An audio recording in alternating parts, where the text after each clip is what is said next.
নমস্কার। আমি আজকে একটা জিনিস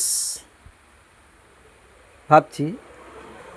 দেখবেন, যখন আমরা CITY এর উচ্চারণ করছি কি সিটি, অর্থাৎ এখানে সিটাকে আমি উচ্চারণ করছি সো।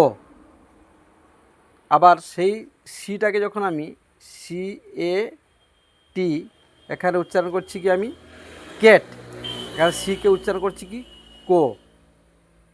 এর কারণটা কি? কোথায় সো উচ্চারণ করব আর কোথায় কো উচ্চারণ করব, এইটা অনেক ক্ষেত্রে আমাদের খুব অসুবিধা হয়।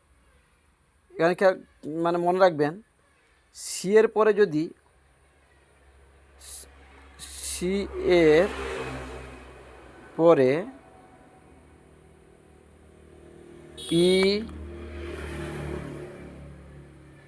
IY থাকে, এক্ষেত্রে সি এর উচ্চারণ হবে কিন্তু সো।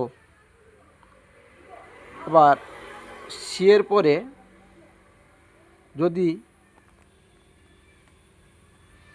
সি এর পর AOU আর L থাকে, সেক্ষেত্রে আমরা উচ্চারণটা করব কো। এইটা একটু জানা দরকার।